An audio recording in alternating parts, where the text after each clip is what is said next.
Now, I have the distinct honor of introducing our speaker for the session. He will talk about accountability to the public, transparency and reporting. And his name is Mr. Alexander DesForges. I hope I got that right. And Mr. Alexander DesForges is an experienced communications professional. After 11 years working as a journalist, he became communications director for the Catholic Bishops' Conference of England and Wales for 17 years. Also working as press secretary for Cardinal Murphy O'Connor and Cardinal Nichols. In the year 2010, he was media director for Pope Benedict's state visit to the United Kingdom and has worked on communications initiatives in Rome and the Holy Land. He is currently communications director for the Santa Marta Group, the anti-human trafficking charity. Let us welcome him.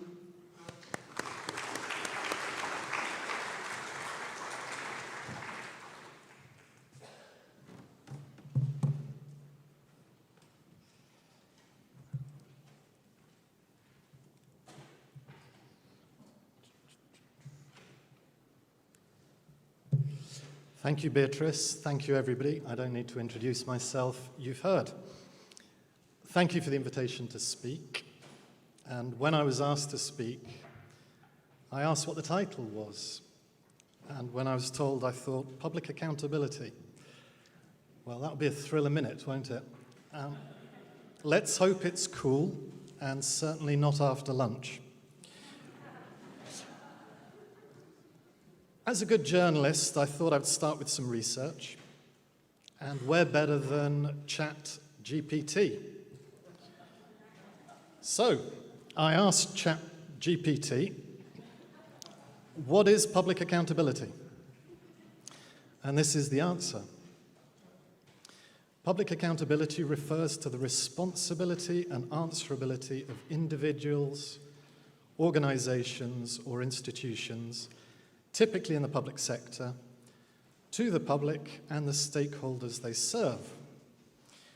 It is a fundamental principle in democratic societies and governance, aiming to ensure transparency, integrity, trustworthiness in the actions and decisions of public officials and organizations. Furthermore, public accountability involves various aspects, including the obligation to provide information, justification, and explanation for actions, policies, and expenditures. It encompasses both financial and non-financial aspects of governance. Key elements of public accountability include 1. Transparency, 2. Answerability, 3. Responsibility, and 4. Oversight. So on oversight, which is obviously relevant here as well, the presence of mechanisms and institutions such as legislative bodies, audit agencies, ombudsman offices, or civil society organizations that monitor and evaluate the performance of public entities. And finally, ChatGPT said there are consequences. There needs to be the existence of mechanisms to hold public officials and organizations accountable for their actions, including disciplinary measures, legal remedies, or electoral processes. In conclusion, ChatGPT said public accountability promotes good governance, reduces corruption, and enhances trust between citizens and public institutions. I thought this is promising. So I typed in, should the Catholic Church be accountable to the public? And my artificial intelligence friend said yes. The Catholic Church, like any other organization or institution, should be accountable to the public. As a religious institution with a significant influence on the lives of its followers and a wide range of social and moral teachings, the Catholic Church should uphold transparency, integrity, and responsibility in its actions. Accountability to the public is crucial for maintaining trust, ensuring ethical conduct, and addressing any wrongdoing or misconduct that may occur within the institution. This includes holding clergy members accountable for their actions, particularly in cases of abuse or other criminal activities. It also involves being transparent about financial matters, such as the management of church funds and assets.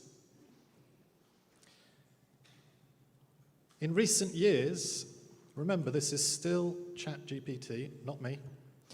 In recent years, there have been numerous cases where the Catholic Church has faced criticism for its handling of various scandals and allegations. These incidents highlight the importance of accountability to the public and the need for the Church to address grievances, conduct thorough investigations, and take appropriate action to ensure justice and prevent future occurrences.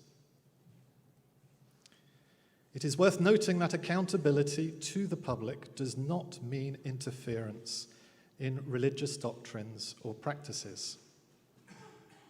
Rather, it emphasizes transparency, responsibility, and ethical behavior in the administration and governance of the institution. End. So, thank you to AI, or more appropriately called machine learning. It's basically computational power going over everything that's ever been written on the subject and is on the internet. So it's really the amalgam of collective knowledge on this subject so far. And I'd suggest not a bad summary, really. And I can sit down now. Thank you. A little bit more. I'm scheduled to talk for, so I'll give you a bit more. Now, everyone in this room will know why safeguarding is important. It's your profession, and after all, this is called the International Safeguarding Conference. But let's hear from two people better qualified than me. In 2002, Pope John Paul II, St. John Paul, addressed the cardinals of the USA.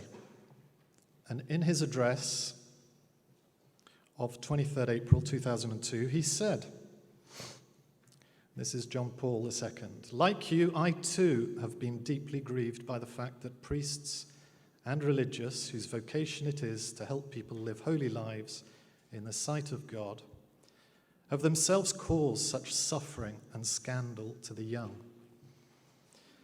Because of the great harm done by some priests and religious, the Church herself is viewed with distrust. And many are offended at the way in which the Church's leaders are perceived to have acted in this matter. The abuse which has caused this crisis is by every standard wrong and rightly considered a crime by society. It is also an appalling sin in the eyes of God. So to the victims and their families, wherever they may be, I express my profound sense of solidarity and concern. People need to know that there is no place in the priesthood and religious life for those who would harm the young." That was 21 years ago. The year before, Wikipedia launched, and that was only 10 years after the World Wide Web came into being. And if we look since St. John Paul's words to the US bishops, let's have a look at the developments in digital media since then. These have been fundamental because they have changed the way that we access and process information. In 2004, Facebook launches. It now has over 3 billion users. In 2005, YouTube launches, over 2 billion users. In 2006, Twitter launches. What a happy world it was before then. In the Catholic Church, there's also been considerable activity since John Paul's words. In 2012, in this room, the Centre for Child Protection is set up, following a letter from the Congregation for the Doctrine of Faith to all Episcopal conferences asking them to set out guidelines on how to address cases of sexual abuse by clergy in light of canonical norms renewed by Pope Benedict. That was 2012. Now, for reference, in 2019, half of the conferences had completed that. A quarter nearly complete, and a quarter behind for various reasons.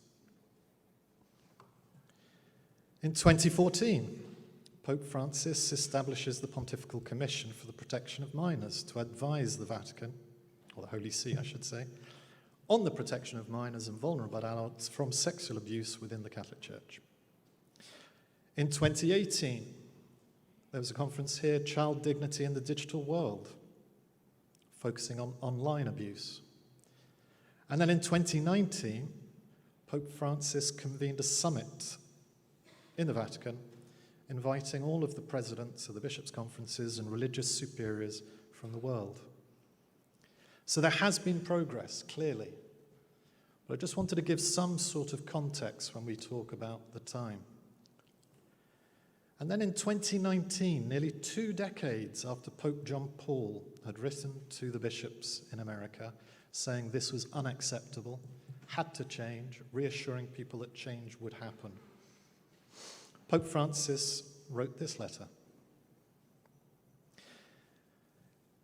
In recent years, the church in the US has been shaken by various scandals that have gravely affected its credibility. These have been times of turbulence in the lives of all those victims who suffered in their flesh the abuse of power and conscience and sexual abuse on the part of ordained ministers, male and female religious and lay faithful. The church's credibility has been seriously diminished by these sins and crimes, but even more by the efforts made to deny or conceal them.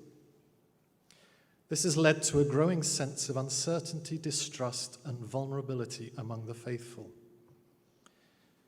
As we know, the mentality that would cover things up, far from helping to resolve conflicts, enabled them to fester and cause even greater harm to the network of relationships that today we're called to heal and restore. Later, he wrote in the same letter, this approach demands of us the decision to abandon a modus operandi of disparaging, discrediting, playing the victim or the scold in our relationships, and instead to make room for the gentle breeze that the gospel alone can offer. That was 2019. So, as evidenced by these 2 papal interventions, for over 2 decades, the scandal of abuse has dominated church affairs.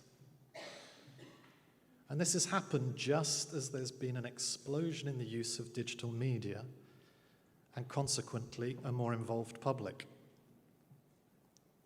At the highest level, there's been awareness and outrage at the appalling crimes committed, the terrible damage inflicted on those individuals harmed, as well as their families and wider networks, as all of you will be well aware.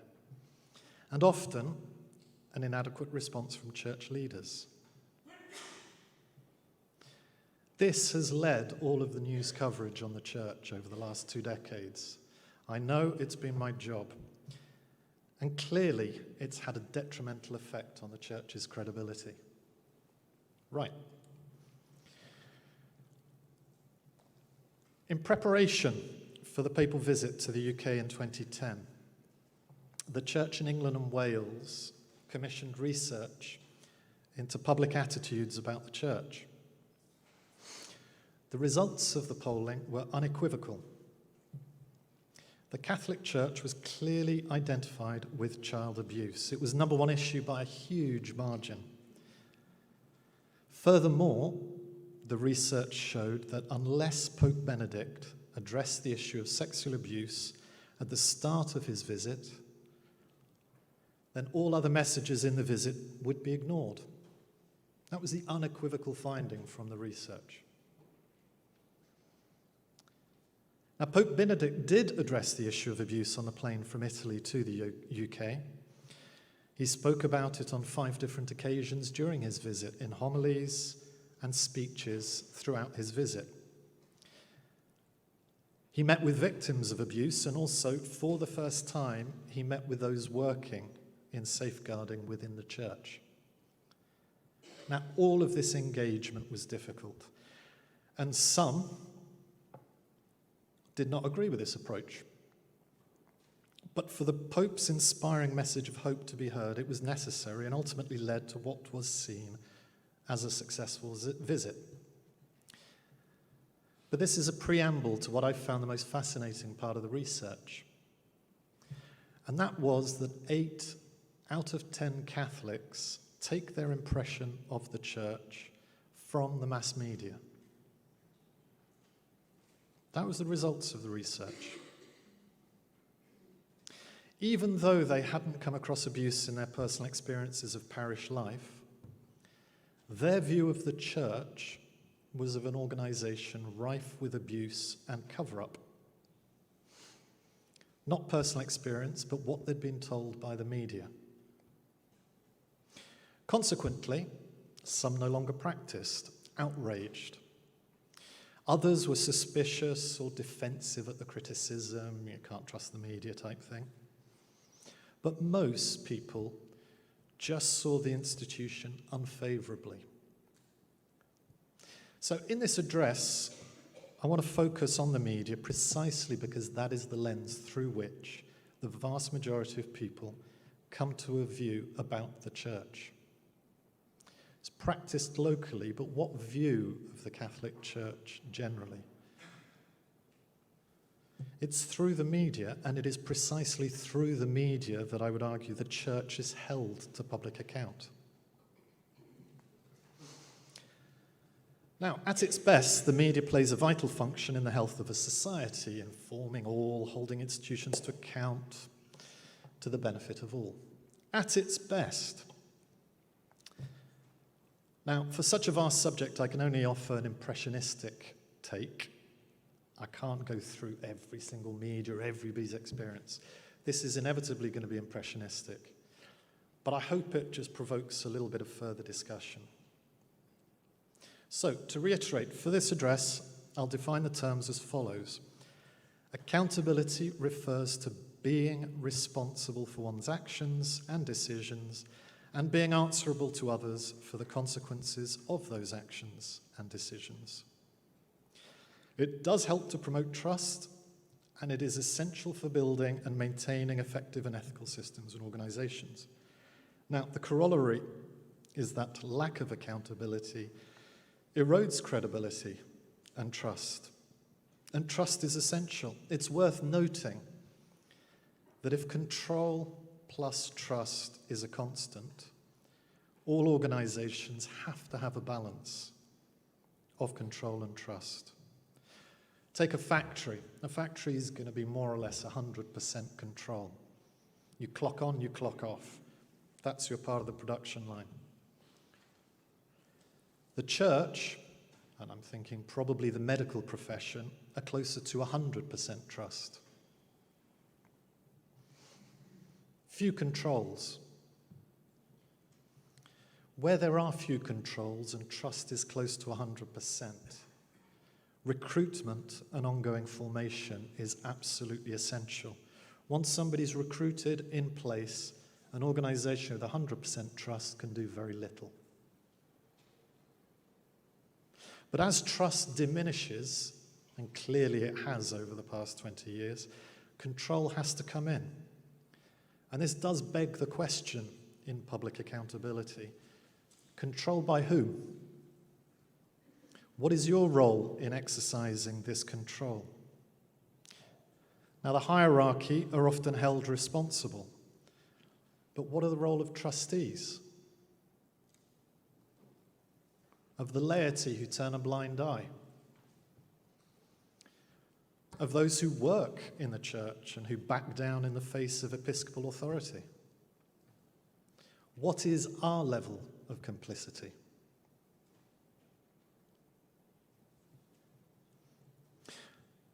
That's accountability. What are the public? Now, accountability to those who have a stake in the church's affairs as Catholics is one thing, as our friendly chat bot tells us. But the church is a voluntary organisation. What of those who are not part of the church and of little interest, or those who actively seek to oppose it? And yet, clearly, the church doesn't see itself as a private members' club. And in 1964, the Second Vatican Council's dogmatic constitution, Lumen Gentium taught that the church wanted to bring the light of Christ to all men. And so it's the church itself that believes it has a specific responsibility to all, has a responsibility to everyone in the public, not just the section. Now, if the church is to be a credible witness to the good news, it has to embrace public accountability. It can't exist in secret, closed and indifferent to the messy world. Ecclesia semper reformanda est goes the same. And I would argue it's not by accident that Dante's Satan in the Divine Comedy is frozen mid-breast in ice. If the church is not to become sclerotic, she must be dynamic, open to change, accountable to everyone, and here's the rub, that accountability is inevitably mediated by others.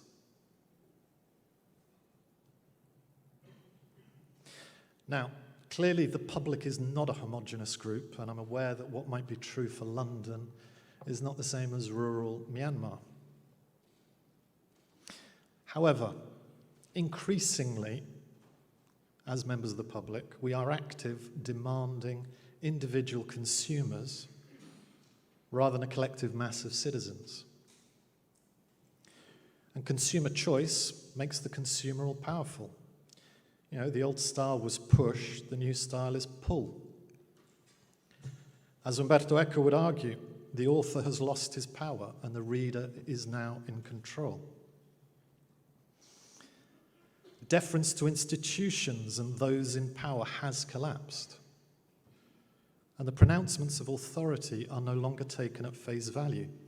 Compare, and I don't think this is only the United Kingdom, but if you compare interviews with British Prime Ministers in the 1950s, and the BBC would ask, "Is there anything you would care to say to the country, Prime Minister?" That's a quote.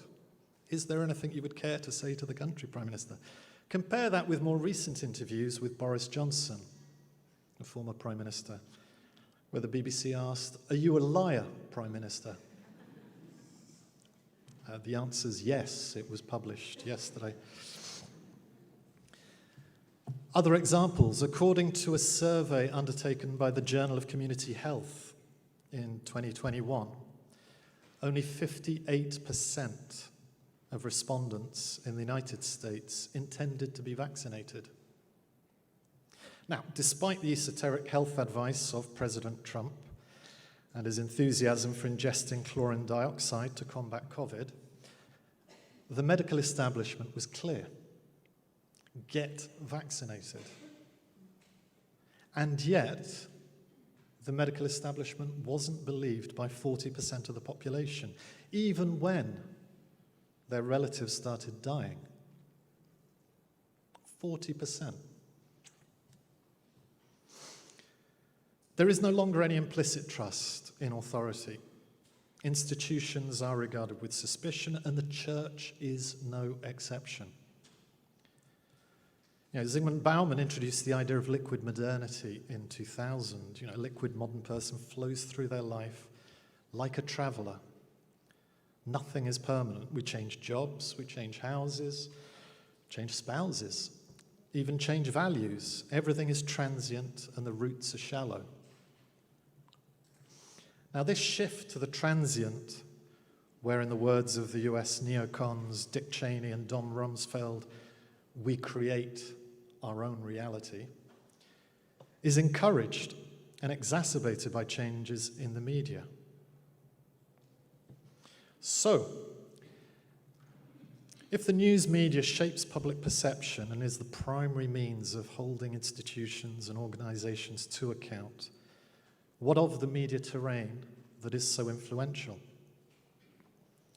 To understand quickly the reach of the media, out of a world population of 8 billion, there's about 5.5 billion watch TV, watch the news, and about 5 billion consume social media, just to give a very quick idea of scale. Now, of course, there is a distinction between physical experience and interaction online. The distinction is recognized by most people, I hope. But it would be a mistake to assume that spending hours a day on social media, and that's the average, doesn't influence our view of the world.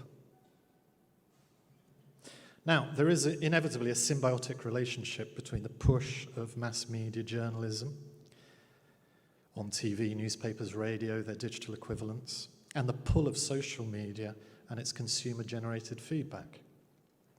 But it is a reinforcing echo chamber as mass media companies adapt their coverage to this immediate feedback.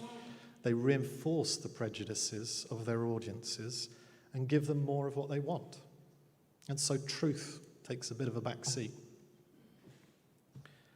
And what of news journalism?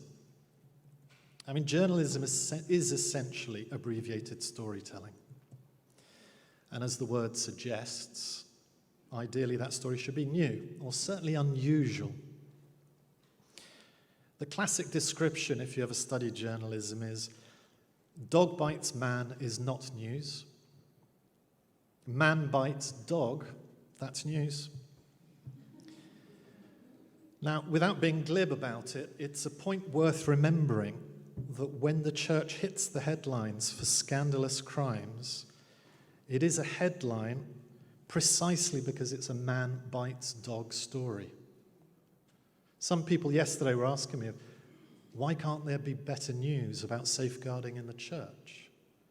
And put simply, it is better that the headlines aren't about safeguarding in the church, because at that point, that would become the unusual. When abuse is no longer a headline, some of us might breathe a little bit more easily. But the reality is that abuse in the church would be seen as a dog bites man story, the norm, and not worthy of any comment. Important point to remember that. Now, public interest inevitably wanes, even with war reporting.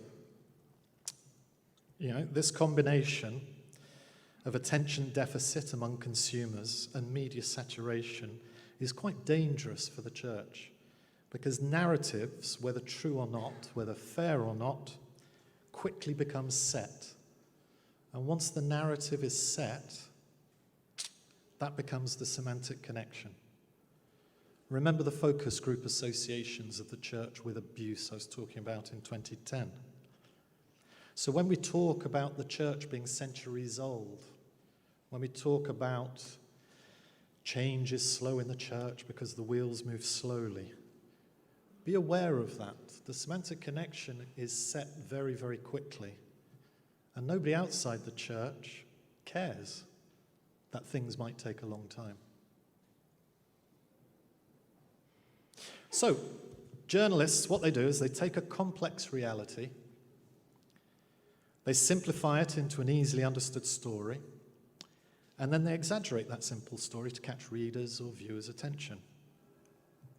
Now, it's pointless calling that process a distortion. The news simplified it too much. It's pointless calling it a distortion in the same way as it's pointless complaining that John Wayne films are not an accurate portrayal of the US in the 19th century. or that cartoons don't obey the laws of physics when people are hit with a frying pan or electrocuted.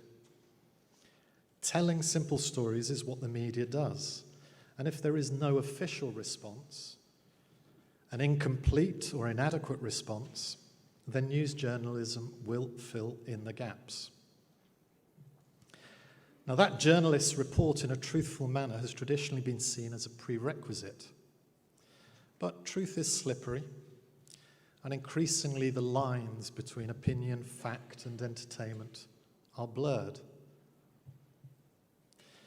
The challenge of truth and trust is then exacerbated by social media, and what has happened with social media, that we all become content generators. Remember, journalism is a business. It's increasingly dependent on eyeballs to attract advertisers as content moves online.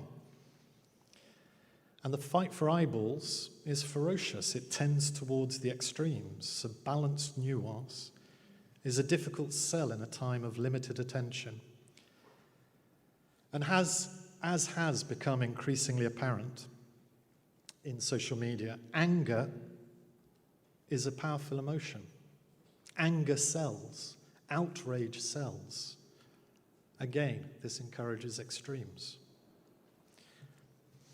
In 2016, when the UK was undertaking its referendum about leaving or remaining in the European Union, one of the leading ministers famously stated, "We've had enough of experts." And this got a bit of cut through. You know, while this was a political positioning to help win the debate, it was also an accurate description of the move away from facts and towards opinions. Remember those neocons? We create our own reality. And what we found in that referendum was that reason was trumped by emotion. If the facts are uncomfortable or awkward, use them selectively to promote a more suitable narrative. And by the time this narrative has been disproven by what we would call the facts, then the political point will have been won anyway, and it's too late. Viewers are not primed for in-depth, complex explanations. They're primed for an emotional response. And media outlets fulfill that desire. And social media algorithms feed that trend and also exacerbate it. Further point, media is no longer speaking truth unto power. It now is the power. It has the ability to overthrow governments, shift public opinion, and set the agenda. And that can be done either through editorial decisions, headlines, or targeted algorithms. And this is to a public that is less and less able to sift through the torrent of information. You know, big tech is so dominant that I think it's 4 of the top 5 quoted companies in the world are big tech. They have the ability to monetize the data of 5 billion people and obviously influence opinions through the use of those data sets. I mean, we now know more about what is happening in a refugee camp in Bangladesh, but our ability to influence or even process that information into a plan of action is limited. And furthermore, it's repeated over and over and over again through news outlets, then on social media, until it actually becomes more real than our own unmediated experiences. Think of those planes flying into the Twin Towers in New York. There might be 1 or 2 people here who witnessed it themselves. I don't know. But I would guess the vast majority who have a very clear impression of the image I'm talking about got that through TV pictures. Now, the distinction then between public and private dissolves.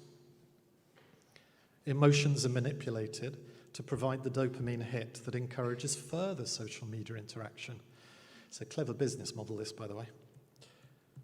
And so we have a media that is all powerful in shaping narratives, motivated by profit over anything else, amplified on social media by an audience with shortened attention spans, where the past is irrelevant and they're hooked on emotional responses. What a bleak picture I'm painting here of our media-saturated world. I mean, it is ironic that chief executives of big tech companies proudly proclaim that they would never, never give a mobile smartphone to their children.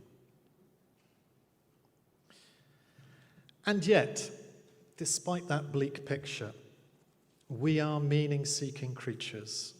And remember, the vast majority of people will form their view of the world through the media. Of course, this view is biased. Of course, sometimes people will be unfairly judged, maligned, or worse. Let's not pretend that news journalism is not guilty of excesses, biases, and failing to reflect complexity. Despite these evident flaws built into today's media model that I've outlined, the basis of truthful reporting remains. Acting as a pack, journalists will zero in on the truth. And I think the best way to imagine it is the media as a canary in the mine. If there's a sniff of corruption or cover-up, the media will force it out. Of course, the media will be partial in the rush to be first and loudest. Mistakes will be made. But rather than worry about theoretical absolutes of truth, let's address the shades of grey, the general sentiment expressed. I was struck by that anecdote about President Trump. Don't take him literally, but take him seriously. And I think the problem was too many people didn't take him seriously. They were stuck in the outrage of taking him literally. And then they failed to see why he appealed to so many people. We need to be aware of making that mistake. Criticism must be taken seriously and addressed, rather than focusing on the erroneous detail within that criticism. The mass media is flawed, of course it is. Social media is often a projection of our own individual flaws. However, that does not invalidate the narrative. Just because the witness is a criminal does not make their testimony invalid. Or as Vatican diplomats are taught, a heretic can still tell the truth. And it's worth noting that Cardinal O'Malley, the chair of the Pontifical Commission for the Protection of Minors, was reported by Associated Press only 2 weeks ago as saying, quote, "Adverse media attention is never easy, whatever its motivation. However, I've said publicly and frequently that at least in terms of sexual abuse in the church, the media has played a vital role in helping, maybe shaming, the church into being more open and transparent in its work, as well as its commitment, the church's commitment, to improving its handling of cases and its welcome and care of victims and survivors." Now, I'll return to that in my conclusions. I was going to say a quick anecdote about the police, but I think we'll move on from that. Just to sort of recap where we are so far. A lot has happened in the last 30 years since the World Wide Web has launched. As I've tried to paint the picture in this address, the information available and the expectations of the public have changed in that time. And it is precisely the advent of digital media alongside the growth in mass media that have been central to that role. So, the Church has recognized the problem of abuse and inadequate response for over 20 years. Question is, are these words accompanied by action? Have they filtered down to the local level?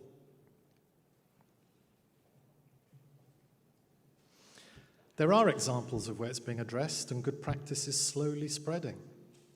And the media is the primary means of the public holding institutions to account. And what does the media need? It requires speed. It requires emotional cut-through, authenticity, vulnerability, acknowledgement of fault, action, but most of all it needs speed. And I keep on coming back to this point about speed.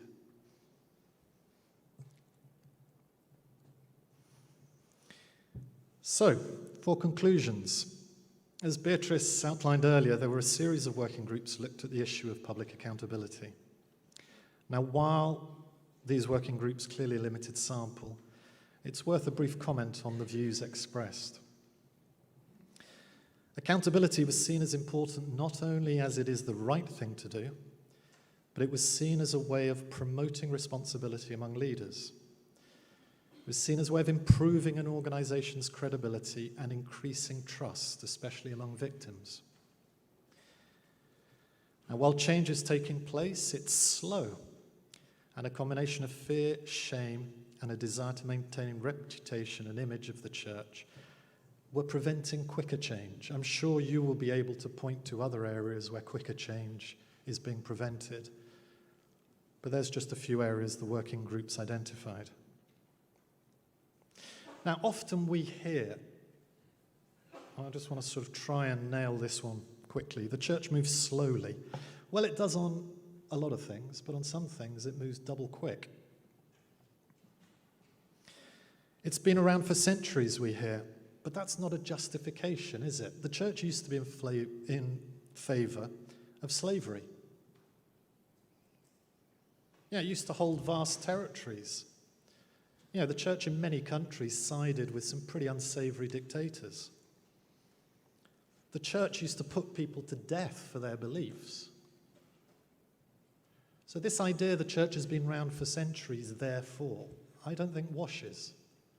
We're talking about now. The church is alive now, and it needs to be in its current environment. It needs to operate in its current environment. In the current environment, necessary changes required demand speed. And that's something which the church across the world needs to be conscious of and needs to move quickly on. Otherwise, that set narrative that I was pointing out earlier on will be set for centuries and centuries. Now, it's not for me to offer a program of action, but I will offer some final observations of where public accountability requires attention. And this is maybe for people to take on in their discussion groups. Clearly, and I don't think I'm saying anything new here, everybody said it so far, but victims must be listened to. They must be learned from and, where possible, accompanied. But they must be listened to. You know, communication has to be two ways. It isn't just on top, pronouncing from the top of the hill. First point. Second point, the church must cooperate with law enforcement agencies to prevent and address abuse. I know that's not possible in every country in the world. Some places clearly cooperating with the police would be a bad idea, but the exception does not invalidate the rule. The church must cooperate with law enforcement. And while the church does deal with fundamental issues of what it is to be human, the church has to be judged by the same standards as any other institution. And where crimes are suspected, they have to be investigated and, if necessary, prosecuted. So any misconduct, abuse, criminal behaviour should be reported. And then it's incumbent on those reports for the church to demonstrate that they are taken seriously and acted upon. And this is where the speed comes in. If I make a complaint to an airline, I don't expect a year later to get a letter back. The church also needs to provide regular updates on this response, which I would argue has to be speedy. Now, according to the Pontifical Commission, the majority of the 114 bishops' conferences worldwide have not established proper systems that would enable alleged victims to report incidents of abuse by priests or church workers. Half that don't have systems. I would argue that everyone should be learning from those countries and bishops' conferences where structured standards and monitoring of those standards, and I know many will be in this room, have been in place for many years. But rather than constantly reinventing under the pretense that somehow we're different, Originally, abuse was just an Anglo thing. Then it was sort of an Anglo and a few neighbouring countries in Western Europe. Then it was just, well, it's a Western European thing. And then, oh, it's just a European thing. And then it's, oh, it's a Latin American thing. Oh, it's a worldwide thing. Learn from those who've already been through this. And for those who have been through it, I think it's incumbent to help those who haven't yet. Now, when faced with media attacks, and this is inevitable, as I say, I think it's probably a good thing. But when faced with media attacks, there are many ways to react. You can assume a defensive crouch, reject all criticism. You can play the victim and attack the messenger. Some people panic and just shut down. Some people accept all the media reports and just give up. That's sort of, But what I would argue the church should be doing, and everybody in this room should be doing, see the good in the media questions. Take on board the criticism seriously, if not literally.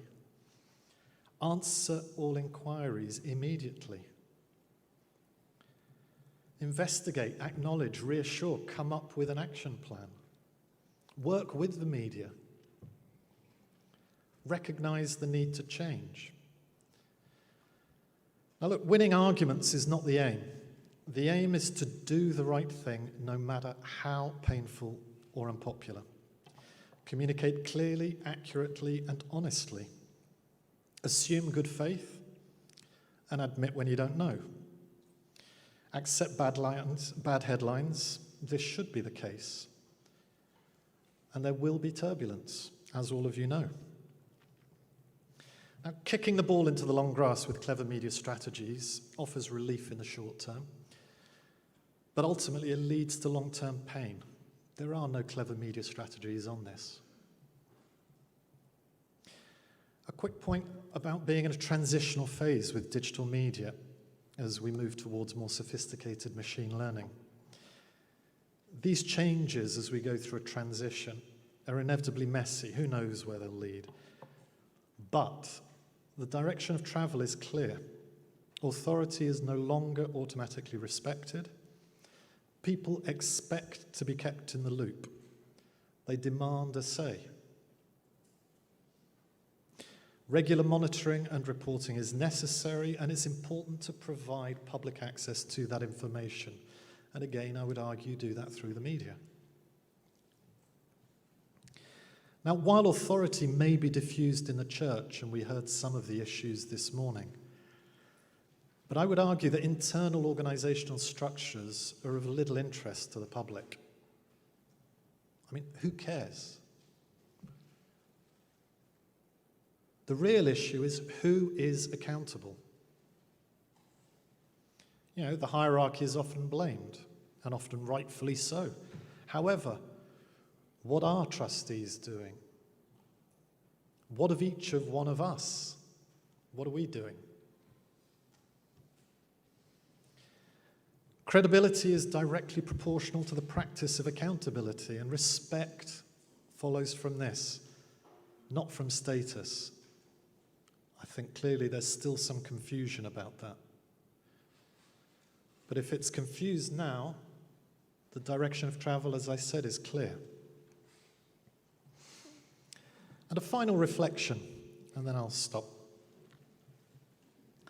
Pope Francis wrote in the Apostolic Letter of the 7th of May 2019, Vos Estis Lux Mundi, that understanding and dealing with these crimes would require cultural conversion, which will be attested by concrete and effective action. So it's not simply about imposing structures, it's about a profound change in culture. However, the actions undertaken and a track record of improvements will be the signal that cultural conversion is taking place. I would add a further point, and that cultural conversion will be evidenced by a previously passive, even infantile, laity, calling out wrongdoing, ensuring that the hierarchy is answerable, as this more active laity play their part in helping to shape the church. And maybe that's where the synodal process comes in. But the simple point is, and I hope to leave you with this is coming. You know, an active public now demands accountability. The church must undertake a cultural conversion and adapt. And I leave you with the words of Charles Darwin, the evolutionary biologist, who wrote in Origin of the Species, "It's not the most intellectual of the species that survives, it's not the strongest that survives. The species that survives is the one that is best able to adapt and adjust to the changing environment in which it finds itself." Thank you.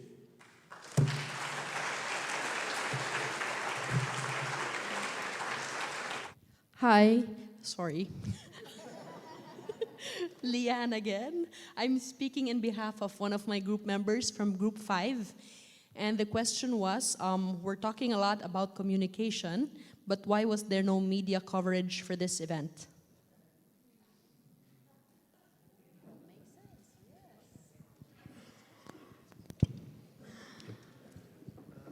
I'm not sure I'm the right person to ask about why this event isn't being covered. Maybe they'd heard I was speaking. I don't know the honest answer to that, but I would return back to something I said in the speech, is that people working in safeguarding, it is a bit of a thankless task. And part of it is because, as I said, this is the cleaning up, it's the sort of the good side of what the church is capable of doing, and as such is not yet seen as unusual. So maybe it's a good thing it isn't being covered. If I may say so, I don't think it's a good thing. And there will be press coverage. We have reached out to journalists. The question is always, how much are they feeding back to us? So we will have a press conference on Thursday, noon. I don't know whether Juno is here, is he? Is not. So our communications officer from the Institute has also taken care of that. We will have a press conference on Thursday, also presenting the academic day, which is a novelty. We hope that that will draw some attention. We are pretty sure that tomorrow's discussion of the two archbishops will also draw attention more than anything else. We have had in April, I should say so, a meeting organized by the Association of Journalists associated or accredited to the Vatican. And it was precisely on this topic.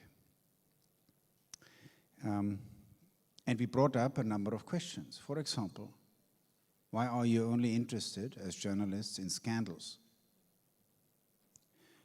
Are you aware that when you work with victim survivors, what you are doing sometimes when you do interviews, when you broadcast news about abuse, which is your duty, but then what happens with the survivor in the next minute when the news is out? Are you still caring for them? Are you aware that you provoke a lot of interest in the bad news? Is there anything that we can contribute as journalists in talking also about the good news? Now, honestly, I believe the little interest that we have received over the years, also from Vatican journalists here in Rome on this conference, shows that good news is not news for many media. And we are all here because we are engaged in safeguarding work. That is not really of great interest to the media. How we could turn around that is one of those questions that we grapple with. And but anyway, I believe we will have a little coverage, but it is, as usual, subject to certain buzzwords. we'll see how it works. Thank you. Can I also add, as someone who spoke at that same meeting of journalists, after the event, the number of journalists who said they don't hear the voices of women enough in safeguarding. I will leave it lying for you to think about, but it's important. Thank you.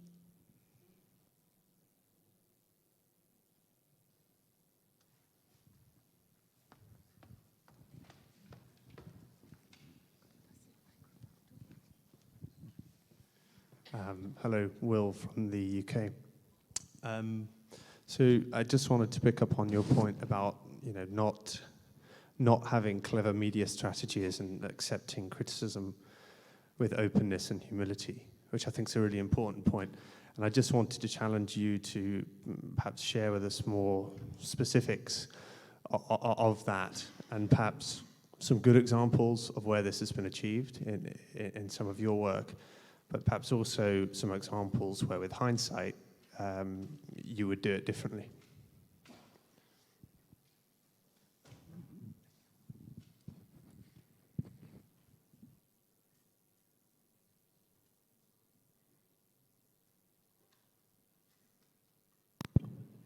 Yeah, can I come back to that?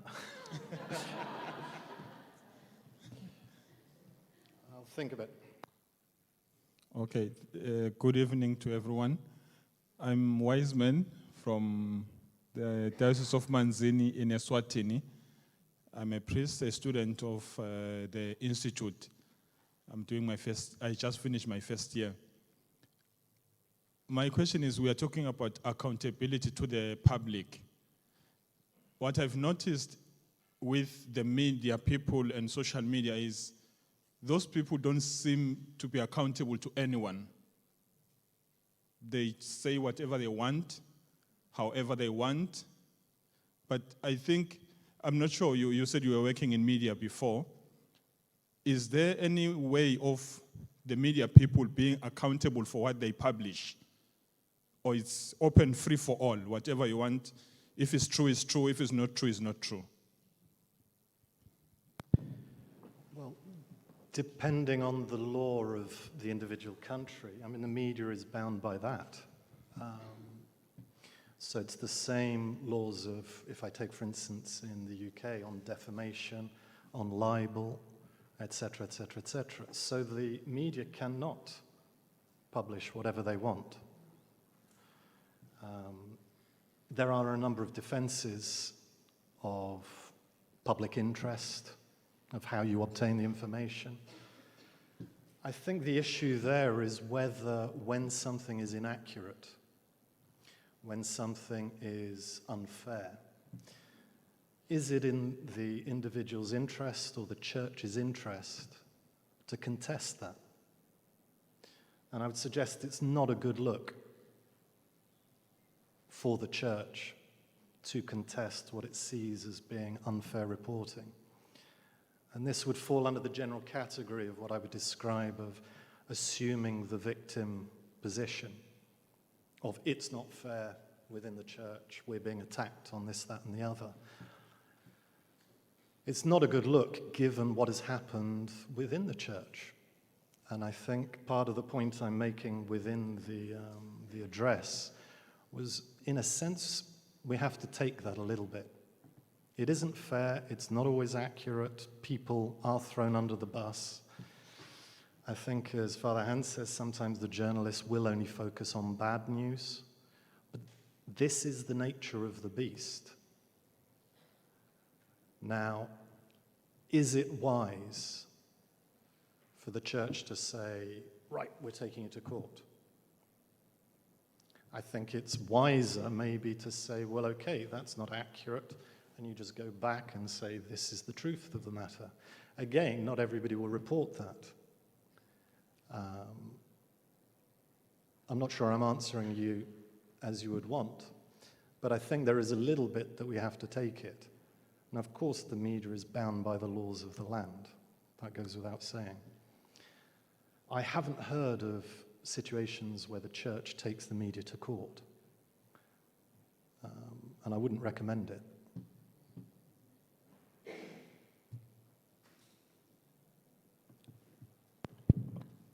Thank you.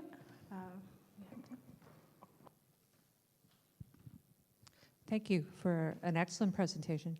I'm interested in how social media can be harnessed to be part of this. You know, what media comes forward is evangelizing or it's not evangelizing, and how do we go about using it?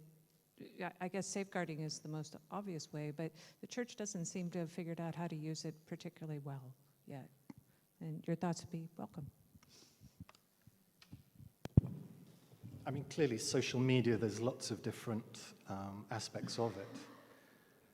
And maybe one of the ways that it could be used better within safeguarding is creating those sort of little groups of support networks, passing on good practice, et cetera, et cetera. Not everything has to be public.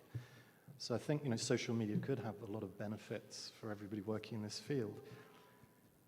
When asking about the church and social media, I find it quite interesting if I look from church communication perspective, that if you go back 10 years, a lot of the messages coming out about World Communications Day and how to use social media was using it as a place of evangelization. And it was always encouraging people to go into that arena and, in a sense, fill it with good. More recently, it's become a bit more guarded about that, and I think maybe there is more of a realization centrally that there is something problematic about social media per se. There is something problematic about that level of data being guided by the algorithms that I was talking about, based on extreme emotion. And we've seen what's happened in a number of countries' elections. We've seen the way that it has been used to foster hatred in certain ethnic conflicts. And I think there is an issue there to be addressed with the big tech companies of how those algorithms are set. So when the church hasn't necessarily used social media in all the ways that individuals can, I think it's wise to be a little bit guarded on it. Yeah.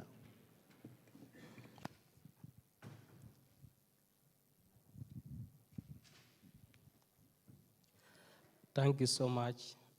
I am Francis. I just finished my licentiate in the institute. You mentioned in your recommendation that we need to work with the media, which has also been said during my study in the institute. We need to always engage the media and make the media our friends and all that. Now, my question is the media for justice or for business? I've just heard from the director, Farhan Zona, that something that the media is supposed to be, for instance, this is a very important occasion. The media should come and cover it and let the world know. And he mentioned that they may not be here or they are not here. Now, I know the media has ethics. Are they for justice? Are they for the truth, or they are for business?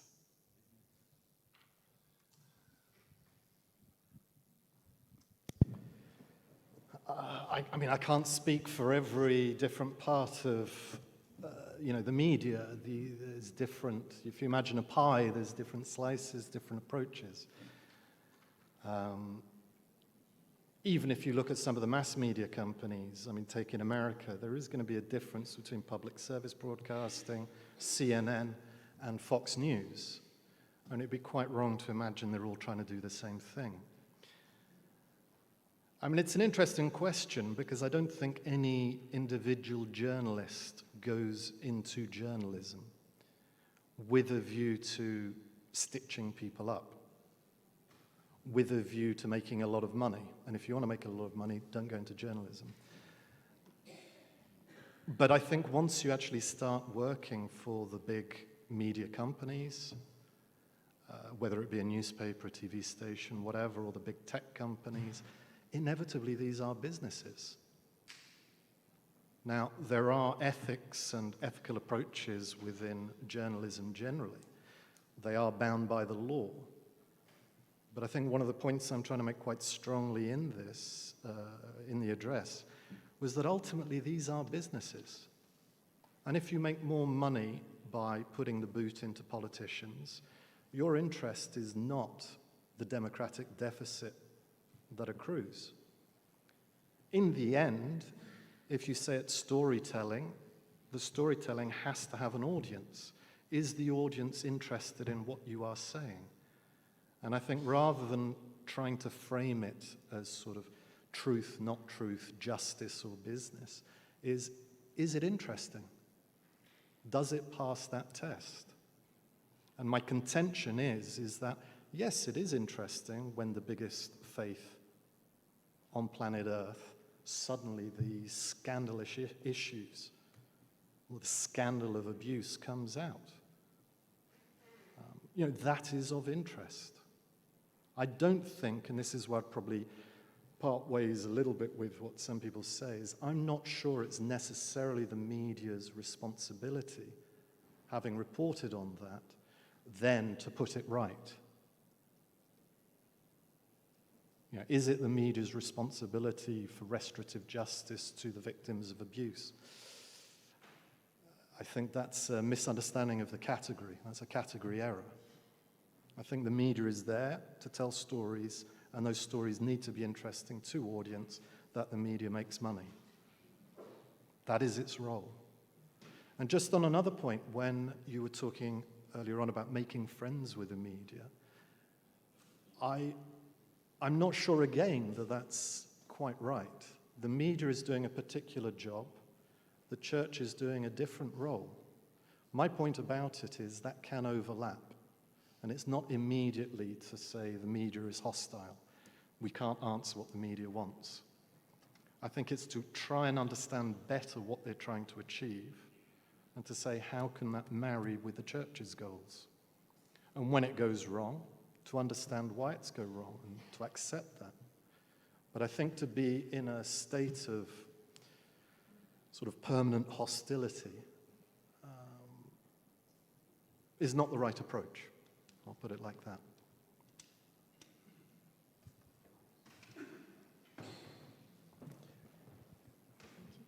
Thank you. Sister Agnes, I'm from Slovak Republic. I think it's not a question, maybe a comment, because I'm thinking still about the bad media, because they are talking all the time about the sexual abuse. And you have said that we need to communicate in a clear way. And I'm still thinking that, is the media really the bad guys? If the church is not making the clear communication about the case. So we had this situation in Slovak Republic. So a huge case, not solved. Everything was somehow covered with the mystery. And of course, people were standing for the perpetrator. Yeah, he's a saint priest, we love him. And the victim was re-victimized because of that. And the church said nothing. So I think we need to think about ourselves, how to cooperate with media or how to react, how to be clear, and how to say clearly, yes, that's right, that's wrong. Here is a truth, here is a lie. And maybe this is the way how we can cut those comments and those processes of re-victimization of those people who really are in pain. Thank you. Thank you for the comment. I think it's... Hi. Over here, Alex, sorry. Jerry McBride from Scotland, Diocese of Paisley. I was interested what you said about the use of public attitude survey in 2010 when Pope Benedict visited the UK. Have we ever developed that to give us a better insight, indicator about how in step the church is, how off step the church is? Do we repeat these processes, or is there better use of data or public attitudes that we could use to get better in our approach to proactive media strategies, and I'm a big believer in, whilst we have to react to reports of scandal and abuse, we also still need to make sure that the message at the right time around how we're building capability and capacities to be there too, but to know when to do that at the right time and understand what public perceptions are. Is that something we've tried to get better at or could do better at? No, thank you for that. One of the advantages of the Pope traveling around the world, not only that the faithful can see him, but when he goes to a particular country, inevitably there is heightened interest. And one of the things that happened in 2010 was it enabled us, because of this heightened interest, it enabled us to get money, back to the resource issue again, always the resource issue, but it enabled us to get sufficient money from donors that I could commission this research. And so we could tailor it that it was both quantitative, phone interviews, phone surveys, but also qualitative in the research groups, focus groups. And we could target it down. We ran a number of different focus groups. One would be, for instance, practicing Catholics who would regard themselves self-described as Catholics. One was lapsed Catholics, and another one was, people of no faith or of different faiths. And what was quite fascinating between those three groups was the huge amount of agreement when it came to the church and abuse. And I think it made a lie of the idea that somehow Catholics behaved in a different way, that they would sort of justify abuse, or they didn't think it was seriously. It was uncanny how similar those three different focus groups were. So you might expect me to say that as a communicator, I thought that was invaluable, and I argued quite strongly that we should follow it up every year, just so we had a benchmark in 2010, and then we could obviously see how that developed. Unfortunately, I didn't win that argument, and resources were used for other things. But I do think that one of the things that the church hasn't been, the church generally, but if I look in my own particular professional capacity, we haven't been great, in a sense, commissioning and using the data. I mean, there is a lot of data out there. There's a lot of talk about the signs of the times, and, we must read the signs of the times. The church is not of this world, but is in this world. And yet there doesn't seem to be great attention paid of what's going on in this world. People notice, certainly in Europe, that younger generations seem to be moving away from the church. But where's the data to demonstrate or to suggest why? I think there could be huge use for data for focus groups, regularly resourced, properly funded, and that to help inform, not church teaching. I keep on coming back. It's not to inform church teaching.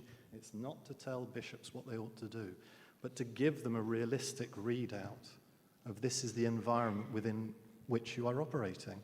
And I go back to the Darwin quote. So yes, in answer to your question, we were very fortunate in 2010. We had the money. Since then, not so much. But I think it should be something that individual bishops' conferences or donors, benefactors, or whatever should look at, because there simply isn't enough of this done. But yeah, thank you. Jane Leek, now based in Amsterdam. I'm interested in what I'd like to hear your reply to Will's question.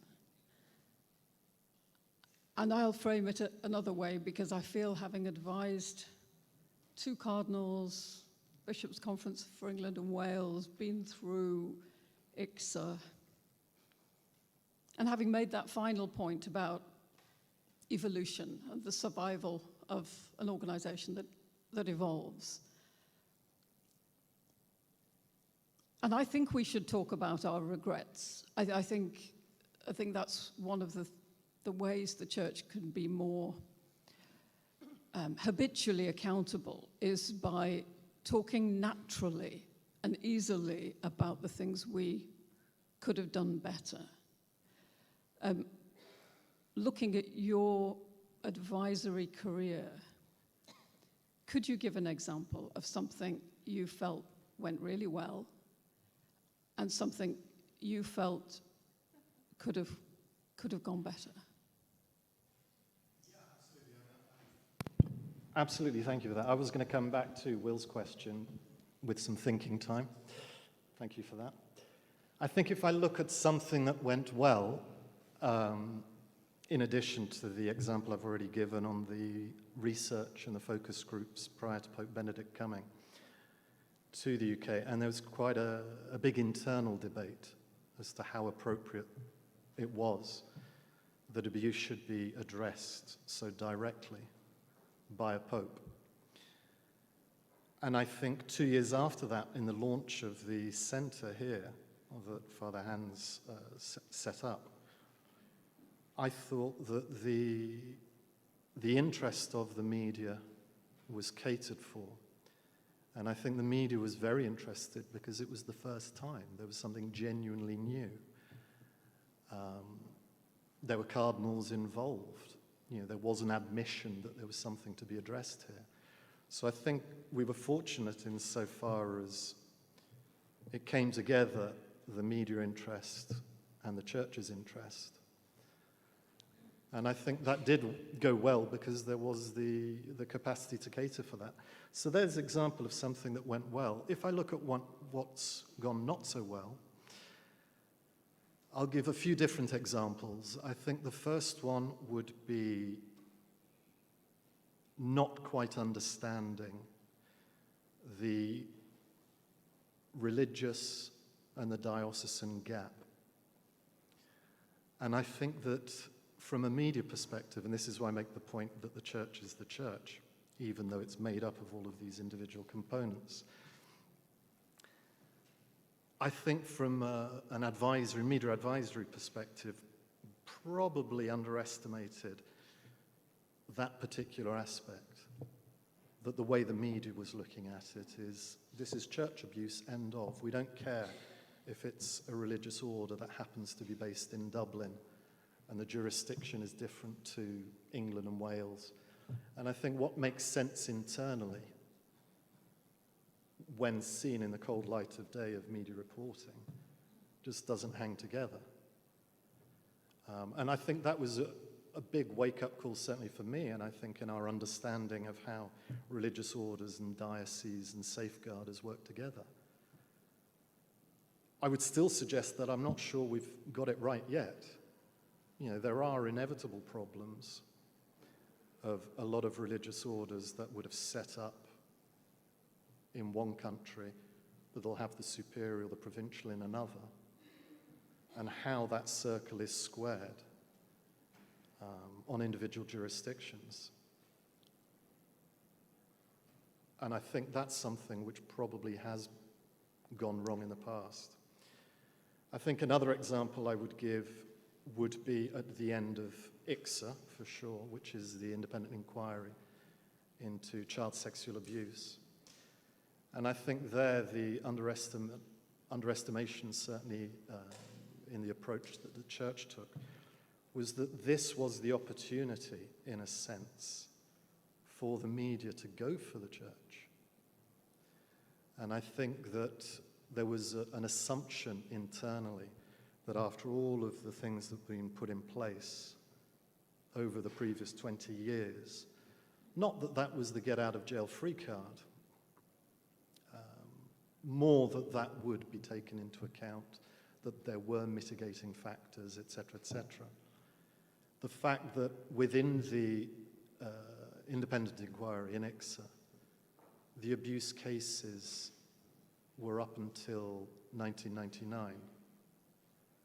And I think the assumptions made internally was that an improvement, albeit not sufficient, and I take all of the caveats on board with that, but the improvements that had been put in place since the Nolan inquiry, the Cumberledge Commission, the various different iterations of safeguarding processes and procedures, in a sense counted for nothing, because from the media perspective, it was the opportunity to report on the inquiries.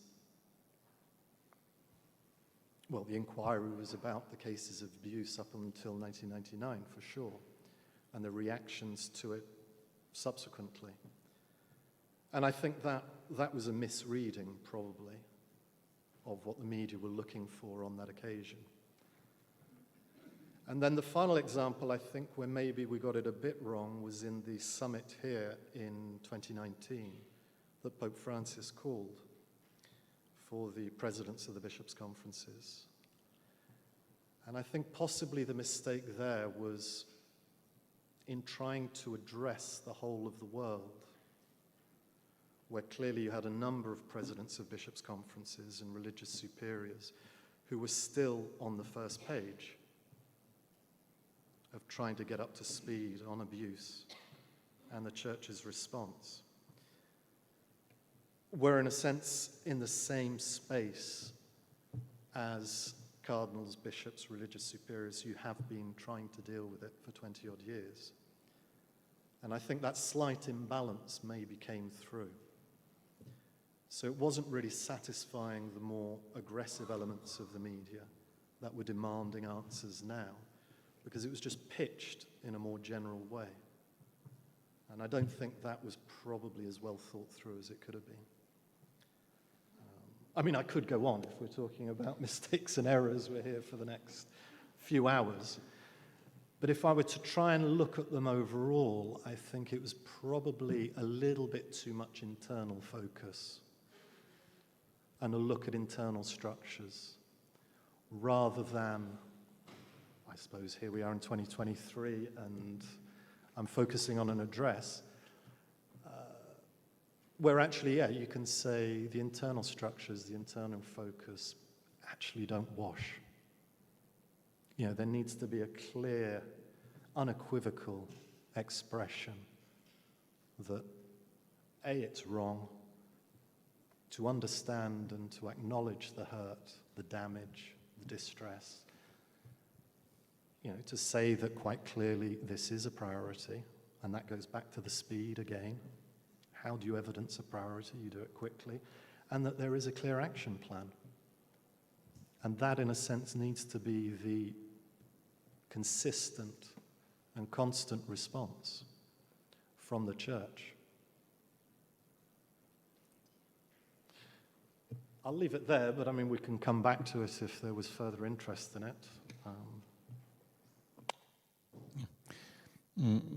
Marek from Czech Republic here. Can we make that the final question, if that's okay? This one? Yeah, thank you. Sorry. Okay, we'll have one final, as long as it's a short It was only comment, so I can leave the question to someone else if you want to. No, it's okay, Marek, carry on. Okay. Yeah. I'm coming from the country which is most agnostic country in the church, in a world, at least in Europe, I would say. And when I'm talking with the media, they told me why we are not interested in the cases of sexual abuse in the church, because the church is not for our society is not important. So every mistake done in these reports and communication with the media is going behind the church. I can see it because the journalists were completely fair with everything.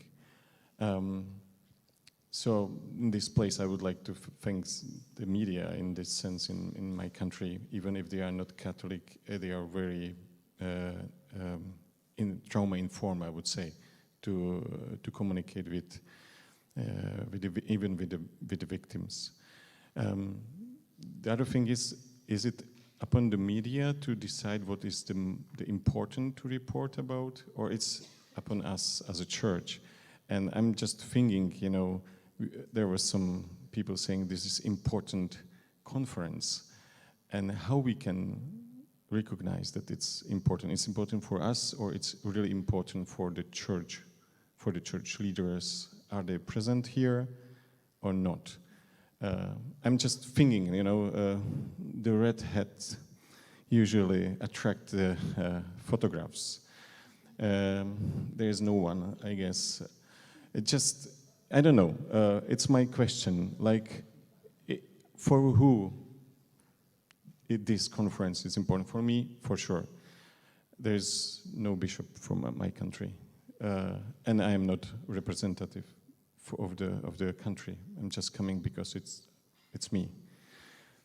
So what the story we are telling to the media as a church? That's my comment. No question. Maybe you can add something. I don't know. Yeah, very simply, I would agree with you that ultimately it is for the media to decide what is a story. It's not for the subject to say, I'm the story. To reassure people, I go back to the point that the evidence of progress will be when this drips down and the church is seen as a safe place. That'll be the evidence and the sort of the success moment. The success moment should never be measured in headlines.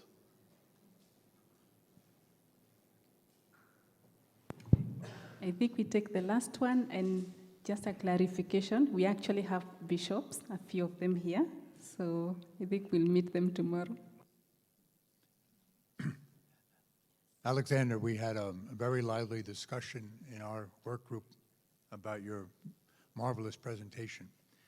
And we were amazed that 5 billion people in the world watched, or 5.5 billion watch television, and 5 billion are connected to social media. So think about how many of those are Catholics. The immediacy of the media was known right in our working group with Father Tomas brought up on his laptop John Paul II's speech to the American bishops in 2002 that you referenced. And there was not one word or sentence in that speech to the American bishops about apology. It was so intellectual. And he knew about Theodore McCarrick at that time. Benedict knew about Theodore McCarrick at that time as the head of Congregation of the Faith. And yet he still went to Wales, and I give him all the credit in the world, to meet with victims and survivors in 2010. But isn't it ironic that media brought down Theodore McCarrick when a minor came forward, not a vulnerable adult or a seminarian, and hit the New York Times in June of 2018. Then the church acted, to your point in your presentation as far as how media drives the conversation, how 8 out of 10 Catholics get their impression, as you said, of the church through media. And I love your English phrase, double quick, versus centuries. I really think it has been, I think we have to give credit where credit is due to Pope Francis. It's pretty double quick in 20 years' time that he removed Theodore McCarrick from the priesthood. And we, in our group, were taken in by all your statistics, and we had a very lively discussion about that. And that it was hopeful that Francis, on the synodal journey, at least in the United States, and I think it was a message to the hierarchy of the world,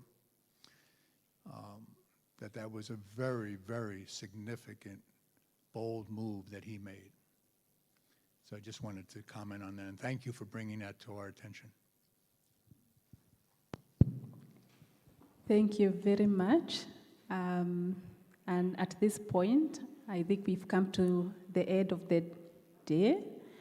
I want to thank our guest speaker and all of you for all the thoughtful questions. And clearly, we can see that this topic is very important to all of us and to our church. So I want to say thank you, and we meet tomorrow.